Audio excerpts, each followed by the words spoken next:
ఉంటుందంటారు అన్న ఒకటేనా, నమ్మటం నమ్మకపోవటం అది నా వ్యక్తిగత అభిప్రాయం.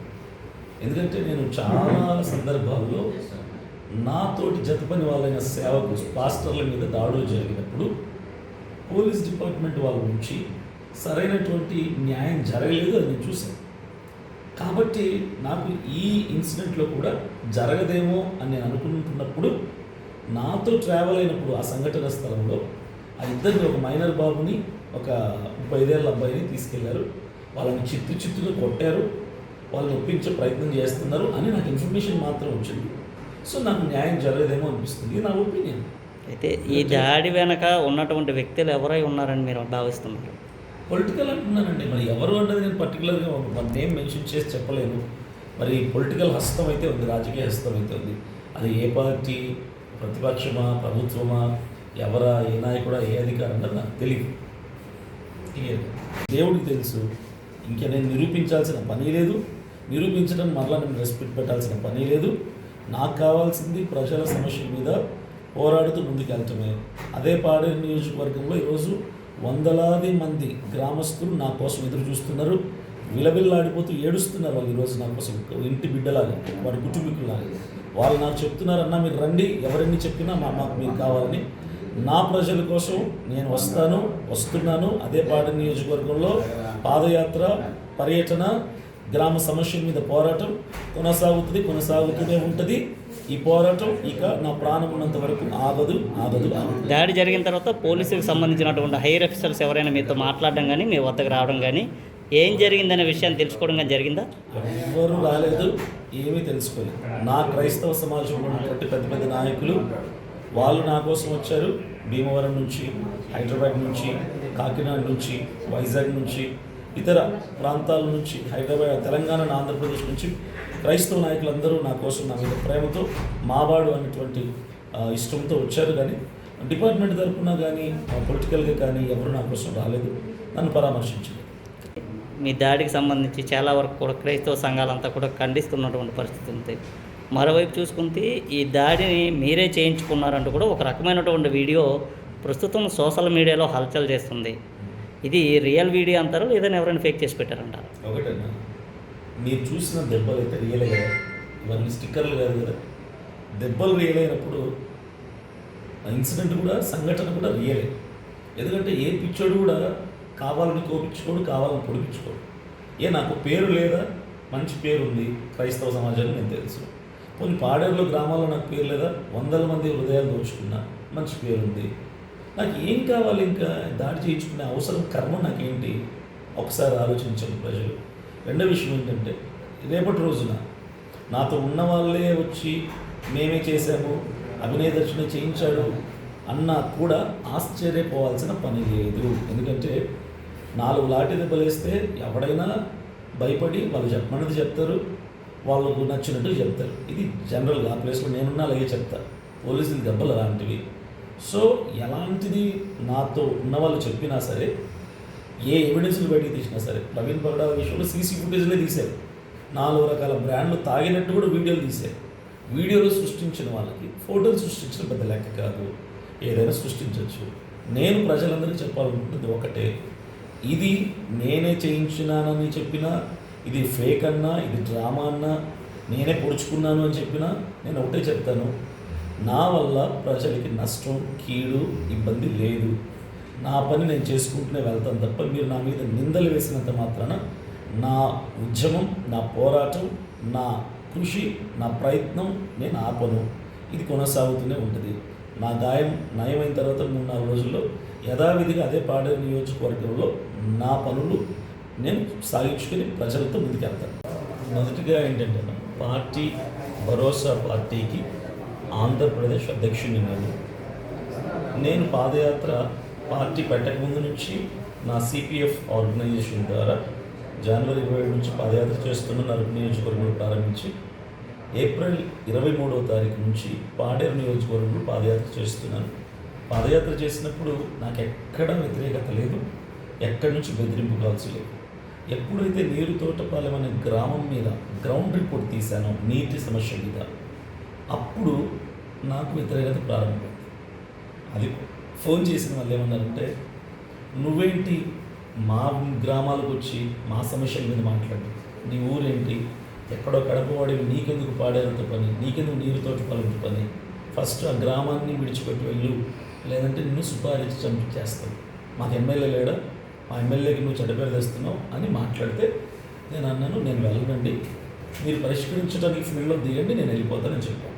2 రోజుల తర్వాత మరలా ఫోన్ చేసి వెళ్తున్నావా లేదరా, నువ్వు నిర్ణయం తీసుకున్నావు లేదా అంటే వెళ్ళటం కుదరదు అన్నాను. సుపారీచి నిన్ను చంపడానికి 4 రోజులు బతుకుతామని చెప్తున్నావు, నీ ఇష్టం, నిన్ను చంపేస్తాం అని చెప్పి బెదిరించారు. అంటే మిమ్మల్ని ఏకవచనంతో పిలిచారండి వాళ్ళు? నువ్వు అని మాట్లాడారు, అరే ఒరే అని మాట్లాడారు, బూతులు మాట్లాడారు. నేను అంటున్నాను అలాగే, ఓకే. వీడియోలో వెళ్తుంది కాబట్టి. సో ఇది జరిగింది. సో దీన్ని బట్టి జరిగిన దాడిని ఆ థ్రెటనింగ్ కాల్ని కంపేర్ చేసుకుంటే నాకు అనిపిస్తుంది, ఇట్స్ మై ఒపీనియన్, రాజకీయపరమైనటువంటి కుట్ర ఉండొచ్చు అని నేను అనుకుంటున్నాను, నాకు వచ్చిన థ్రెటనింగ్ కాల్ని బట్టి మాత్రమే.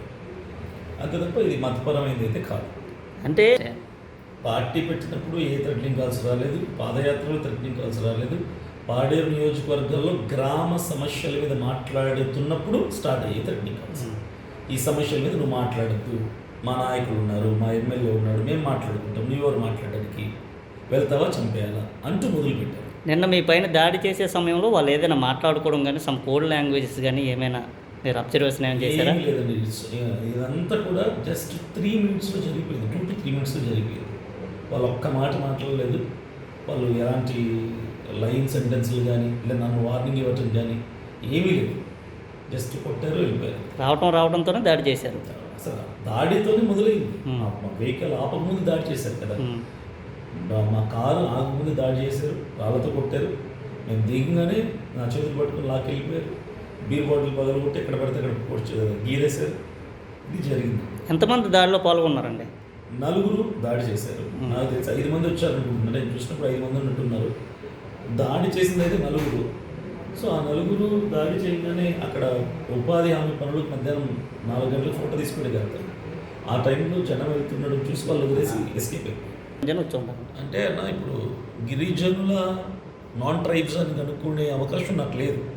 నేను ఎంతసేపు నన్ను నేను ఎలా సేవ్ చేసుకోవాలి, ప్రొటెక్ట్ చేసుకోవాలి నా టెన్షన్లో ఉన్నాను తప్ప వాళ్ళ ఫేస్లు అబ్జర్వ్ చేద్దామన్న కాన్సన్ట్రేషన్ నాకు లేదు. ఎందుకంటే మాస్కులు పెట్టుకొని ఉన్నారు, నేను అంత దీక్షంగా చూడటానికి నేను ఒక చైర్లో కూర్చోలేను కదా, వాళ్ళ చేతుల్లో దెబ్బలు తింటున్నా కాబట్టి నేను వాళ్ళని గమనించలేకపోయాను. వాళ్ళు ఎక్కడ వాళ్ళు నాకు తెలియదు. ఒకటైతే అర్థమైంది, మోస్ట్లీ 20-21 years బిలో ఉంటుందని అర్థమైంది, వాళ్ళ వయసు ఉండొచ్చు. మొదటిగా ఏంటంటే పార్టీ భరోసా పార్టీకి ఆంధ్రప్రదేశ్ అధ్యక్షుని నేను పాదయాత్ర పార్టీ పెట్టకముందు నుంచి నా సిపిఎఫ్ ఆర్గనైజేషన్ ద్వారా జనవరి 27 నుంచి పాదయాత్ర చేస్తున్న నలుగు నియోజకవర్గంలో ప్రారంభించి ఏప్రిల్ 23వ తారీఖు నుంచి పాడేరు నియోజకవర్గంలో పాదయాత్ర చేస్తున్నాను. పాదయాత్ర చేసినప్పుడు నాకు ఎక్కడ వ్యతిరేకత లేదు, ఎక్కడి నుంచి బెదిరింపు కాల్సి లేదు. ఎప్పుడైతే నీరు తోటపాలెం అనే గ్రామం మీద గ్రౌండ్ రిపోర్ట్ తీశానో నీటి సమస్య మీద, అప్పుడు నాకు వ్యతిరేకత ప్రారంభమైంది. అది ఫోన్ చేసిన వాళ్ళు ఏమన్నారంటే, నువ్వేంటి మా గ్రామాలకు వచ్చి మా సమస్యల మీద మాట్లాడు, నీ ఊరేంటి, ఎక్కడో కడపవాడివి, నీకెందుకు పాడేంత పని, నీకెందుకు నీరుతోటి పలుంటి పని, ఫస్ట్ ఆ గ్రామాన్ని విడిచిపెట్టి వెళ్ళు, లేదంటే నిన్ను సుపారీచి చంపించేస్తావు, మాకు ఎమ్మెల్యే లేడా, మా ఎమ్మెల్యేకి నువ్వు చెడ్డపేరు తెస్తున్నావు అని మాట్లాడితే నేను అన్నాను, నేను వెళ్ళనండి, మీరు పరిష్కరించడానికి ఫీల్డ్లో దిగండి, నేను వెళ్ళిపోతానని చెప్పాను. 2 రోజుల తర్వాత మరలా ఫోన్ చేసి వెళ్తున్నావా లేదరా, నువ్వు నిర్ణయం తీసుకున్నావు లేదా అంటే వెళ్ళటం కుదరదు అన్నాను. సుపారీచి నిన్ను చంపడానికి 4 రోజులు బతుకుతామని చెప్తున్నావు, నీ ఇష్టం, నిన్ను చంపేస్తాం అని చెప్పి బెదిరించారు. అంటే మిమ్మల్ని ఏకవచనంతో పిలిచారండి వాళ్ళు?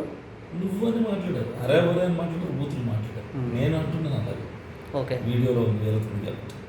సో ఇది జరిగింది. సో దీన్ని బట్టి జరిగిన దాడిని ఆ థ్రెటనింగ్ కాల్ని కంపేర్ చేసుకుంటే నాకు అనిపిస్తుంది, ఇట్స్ మై ఒపీనియన్, రాజకీయపరమైనటువంటి కుట్ర ఉండొచ్చు అని నేను అనుకుంటున్నాను, నాకు వచ్చిన థ్రెటనింగ్ కాల్ని బట్టి మాత్రమే. అంతే తప్ప ఇది మతపరమైనది అయితే కాదు. అంటే పార్టీ పెట్టినప్పుడు ఏ థ్రెటనింగ్ కాల్స్ రాలేదు, పాదయాత్రలో థ్రెటనింగ్ కాల్స్ రాలేదు, పాడేరు నియోజకవర్గంలో గ్రామ సమస్యల మీద మాట్లాడుతున్నప్పుడు స్టార్ట్ అయ్యే థ్రెటనింగ్ కాల్స్. ఈ సమస్యల మీద నువ్వు మాట్లాడద్దు, మా నాయకులు ఉన్నారు, మా ఎమ్మెల్యే ఉన్నాడు, మేము మాట్లాడుకుంటాం, నీవెవరు మాట్లాడడానికి, వెళ్తావా చంపేయాలా అంటూ మొదలుపెట్టారు. నిన్న మీ పైన దాడి చేసే సమయంలో వాళ్ళు ఏదైనా మాట్లాడుకోవడం కానీ సమ్ కోడ్ లాంగ్వేజెస్ కానీ ఏమైనా మీరు అబ్జర్వేషన్ ఏమైనా చేశారా? ఏమీ లేదండి. ఇదంతా కూడా జస్ట్ 3 మినిట్స్లో జరిగిపోయింది. 2 to 3 మినిట్స్లో జరిగిపోయింది. వాళ్ళు ఒక్క మాట మాట్లాడలేదు. వాళ్ళు ఎలాంటి లైన్ సెంటెన్స్లు కానీ లేదా నన్ను వార్నింగ్ ఇవ్వటం కానీ ఏమీ లేదు. జస్ట్ కొట్టారు, వెళ్ళిపోయారు. రావడంతోనే దాడి చేశారు. అసలు దాడితోనే మొదలైంది. Hmm. మా వెహికల్ ఆపకముందు దాడి చేశారు కదా. ఉమ్. మా కారు ఆగకముందు దాడి చేశారు, రాళ్ళతో కొట్టారు. మేము దిగంగానే నా చేతులు పట్టుకుని లాక్కెళ్ళిపోయారు. బీర్ బాటిల్ పగలు కొట్టి ఎక్కడ పడితే అక్కడ గీరేశారు. ఇది జరిగింది. ఎంతమంది దాడిలో పాల్గొన్నారండి? 4 దాడి చేశారు. నాకు తెలిసి 5 మంది వచ్చారు అనుకుంటున్నాను. నేను చూసినప్పుడు 5 మంది ఉన్నట్టున్నారు. దాడి చేసింది అయితే 4. సో ఆ 4 దాడి చేయగానే అక్కడ ఉపాధి హామీ పనులకు మధ్యాహ్నం 4 గంటలకు ఫోటో తీసుకుంటే కదా. ఆ టైంలో జనం వెళ్తున్నాడు చూసి వాళ్ళు వదిలేసి ఎస్కేప్ అయిపోయారు. జనం వచ్చి ఉంటారు. అంటే అన్న ఇప్పుడు గిరిజనుల నాన్ ట్రైబ్స్ అని కనుక్కునే అవకాశం నాకు లేదు. నేను ఎంతసేపు నన్ను నేను ఎలా సేవ్ చేసుకోవాలి, ప్రొటెక్ట్ చేసుకోవాలి నా టెన్షన్లో ఉన్నాను తప్ప వాళ్ళ ఫేస్లు అబ్జర్వ్ చేద్దామన్న కాన్సన్ట్రేషన్ నాకు లేదు. ఎందుకంటే మాస్కులు పెట్టుకొని ఉన్నారు. నేను అంత దీక్షంగా చూడటానికి నేను ఒక చైర్లో కూర్చోలేను కదా, వాళ్ళ చేతిలో దెబ్బలు తింటున్నా. కాబట్టి నేను వాళ్ళని గమనించలేకపోయాను. వాళ్ళు ఎక్కడ వాళ్ళు నాకు తెలియదు. ఒకటైతే అర్థమైంది, మోస్ట్లీ 20-21 ఇయర్స్ బిలో ఉంటుందని అర్థమైంది. వాళ్ళ వయసు ఉండొచ్చు. మీకు ప్రత్యక్షంగా కానీ పరోక్షంగా కానీ శత్రువులు ఎవరైనా ఉన్నారా?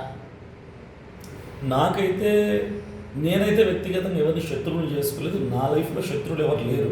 అంటే కొట్టించేంత చంపించేంత శత్రువులు ఎవరు లేరు. రాజకీయం అంటే కొత్త శత్రువులు పుడతారు, అది కామన్, క్వైట్ కామన్. ఎందుకంటే మంచి చేసేవాడికే శత్రువులు తయారవుతారు. కాబట్టి నేను చేసే మంచి పనులకి శత్రువులు తయారవుతున్నారు. మరి ఎక్కడో వాడు వచ్చి మా సమస్యలు మాట్లాడుతున్నాడని వాళ్ళకి బాధేస్తుందో సిగ్గేస్తుందో తెలియదు, కానీ కొత్తగా శత్రువులు మొదలవుతుంది. ఇది ఆరంభమే. అంతా చూసేసరికి ఎంతమంది శత్రువులు అవుతారో నాకు తెలియదు. సో ఇలాంటి దాడి ఇంకెవరిపైన జరగకుండా మీరు ఎలాంటి న్యాయాన్ని కోరుకుంటున్నారు? అంటే ఎలాంటి దాడి జరగకూడదంటే అలాంటి బాధ్యత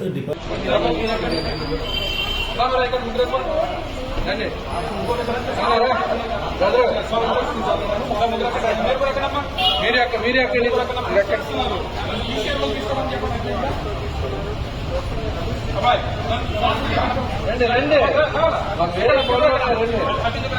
రండి మీ వాళ్ళు ఎవరు వస్తారు రండి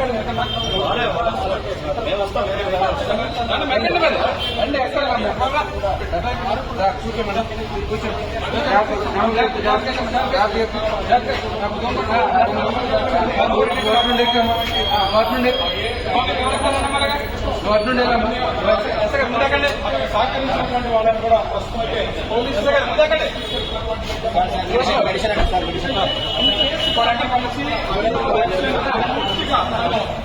గ్రామానికి